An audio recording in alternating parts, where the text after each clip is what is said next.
Hi friends, welcome back to my channel. ఈరోజు గోరుచిక్కుడుగాయ ఎండి మెత్తాళ్ల పులుసు ఎలా చేయాలో చూద్దాం. ఇప్పుడు ఎండు మెత్తాళ్ళని తీసుకొని ఈ వీడియోలో చూపించినట్టుగా అలా తల పొట్ట భాగాన క్లీన్ చేసేసుకొని అన్నీ అదే విధంగా చేసుకొని ఒక గిన్నెలో నీళ్లు తీసుకొని ఒక 10 నిమిషాల పాటు నానబెట్టాలి. నానబెట్టినందువలన ఇసుక అనేది బాగా పోయిద్ది. తర్వాత వేరే నీళ్ళల్లో 5-6 సార్లు కడగాలి. బాగా క్లీన్గా కడిగిన తర్వాత పక్కన పెట్టుకుందాం. ఇప్పుడు గోరుచిక్కుడుకాయలని చిన్న చిన్న ముక్కలుగా తుంచుకుందాం.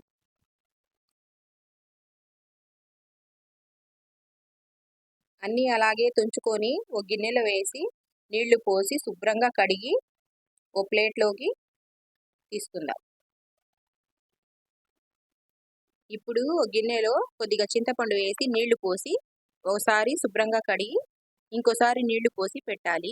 ఇప్పుడు 2 టమోటాలు, ఒక ఎర్రగడ్డ చిన్న ముక్కలుగా తరిగి పెట్టుకోవాలి. ఇప్పుడు ఒక దబర స్టవ్ మీద పెట్టుకుందాం. అందులో 2 చెంచాల నూనె పోసి అది వేడయ్యాక తరిగి పెట్టుకున్న ఉల్లిపాయ ముక్కల్ని అందులో వేసి వేగించుకోవాలి. అవి వేగిన తర్వాత టమోటా ముక్కలను కూడా అందులో వేయాలి. కాసేపు ప్లేట్ వేసి మగ్గనిద్దాం. అవి మగ్గాయో లేదో చూద్దాం. ఇప్పుడు టమోటా ముక్కలు అయితే మగ్గిపోయాయి. ఇప్పుడు కడిగి పెట్టుకున్న కరివేపాకు వేసి కొద్దిగా అలా కలుపుకుందాం.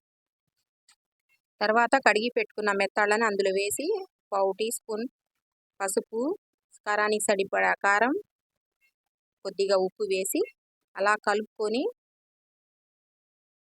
కొన్ని నీళ్లు పోసి ప్లేట్ వేసి ఓ 10 నిమిషాల పాటు ఉడకనిద్దాం. ఇప్పుడు మెత్తగా చేసిన చింతపండు రసాన్ని అందులో వేసుకోవాలి. ఇందాక కడిగి పెట్టిన గోరుచిక్కుళ్ళని అందులో వేసుకుందాం.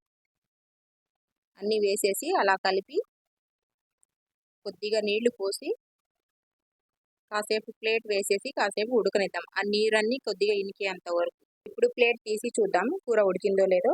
కూర అయితే ఉడికిపోయిందండి. ప్లేట్ వేసేసి స్టవ్ ఆఫ్ చేసుకుందాం. గోరుచిక్కుడుకాయ ఎండు మెత్తాళ్ల పులుసు రెడీ అయిపోయిందండి. ఈ వీడియో కనుక నచ్చినట్లయితే ప్లీజ్ సబ్స్క్రైబ్ చేయండి ఫ్రెండ్స్.